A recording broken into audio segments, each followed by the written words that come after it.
Bulletproof shoulder armor. In this video I show you how I actually make the piece of armor. If you have not seen the video before, make sure to check out the mold video before this. Now some people are real touchy about this bulletproof versus bullet resistant argument.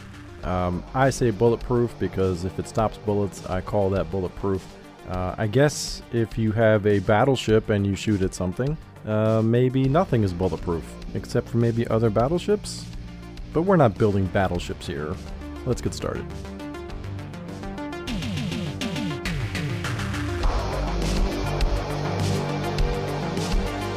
As you can see, this looks a little different than last time. I actually had to make some repairs to this mold and then paint it, so it's not the orange it was before.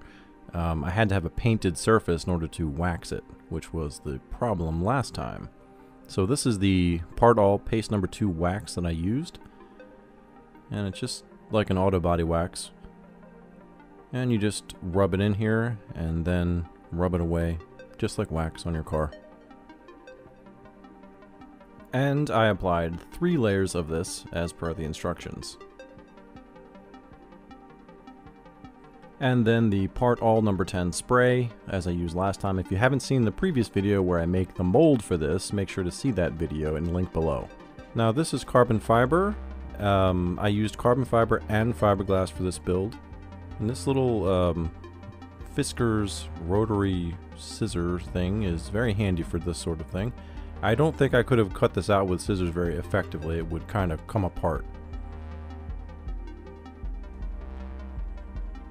As you can see, I'm also doing half of them at a 45-degree angle and not a straight angle. This is very important to add strength to the piece of armor. Now look at the weave. We've got east, west, north, south, and then 45 degrees. And then fiberglass, same thing, east, west, north, south, and then 45 degrees. Kind of hard to see in the video there, but they're all turned at a 45-degree angle to each other. Now this is the epoxy resin that I'm using. It's a simple 1-to-1 mix ratio. The epoxy resin is a little bit harder than the polyester stuff you get from Walmart. Just mix this up and eventually it'll turn clear. It's kind of milky until it's mixed properly. But as soon as you get it right and it's fully mixed, you will see that it is ready to go. As you can see there. Now I have this old door that I'm using as a table and I'm just using it to wet these out. Wetting down the table surface ensures that the layers that I put on top of this are going to be saturated completely, so that's why I'm doing it this way. So I'm just wetting these out one piece at a time. There's probably a more effective way to do this, but not any way that I know for a reasonable amount of money. I wasn't going to invest in any expensive vacuum forming stuff because I'm a metal worker. And in between each layer I just roll them out to make sure that they are nice and tight and there's no air bubbles. And then continue this process for, the first set that I did was 10 layers and that proved to be a little bit too thick and hard to work with. So from then on out I did 5 layers at a time. Here I am peeling it up from the table, just keeping it in one piece. And then carefully laying it into the mold. It might have been easier to do the other side of the mold instead of this side. I didn't plan out as well as I probably should have, but this worked okay. I'm just kind of flattening the edges and making it work. I did 39 layers of that in that particular section. There are 3 more layers to come, which I'll explain in a second.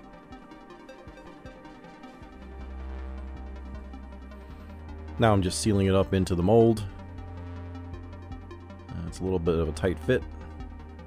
And then bolting it down as tight as I can make it within reason. I didn't want to snap the mold or anything, so I made it reasonably tight, but not crazy.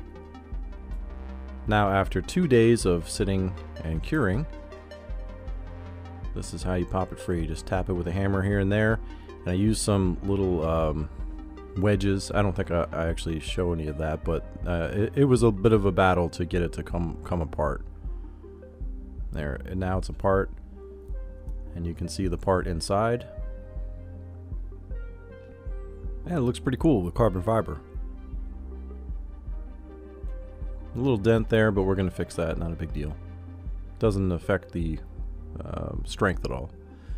Now for this part, I definitely had to wear the right kind of mask and some face protection, and I used a cutoff wheel to cut this thing apart. And this was so much work. This is what makes me not want to ever do this again. I don't think I'll do another one. Here you can see we have to drill some holes here. You can see that dent there in the middle too. Just using small drill bits first and then moving up as you go until these little doodads fit inside of it. Now scuffing the surface with 60 grit sandpaper. And this is gym floor matting, or also horse stall floor matting. This is 1/4 inch thick. I wanted to add this to the back of it to hopefully lend some of the properties from the rubber into the piece itself. As you can see, it fits in there pretty well. And I used some Amazing Goop Automotive to glue it in place. And I'm just spreading it around. This stuff is amazing. I use it all the time. It's an amazing glue, and it remains a little bit pliable.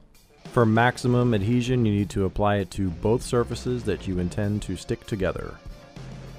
Just lay this in here, and then put it back in the mold, and let it sit overnight so that the glue cured and everything was nice and solid. 24 hours later, I'm taking it apart.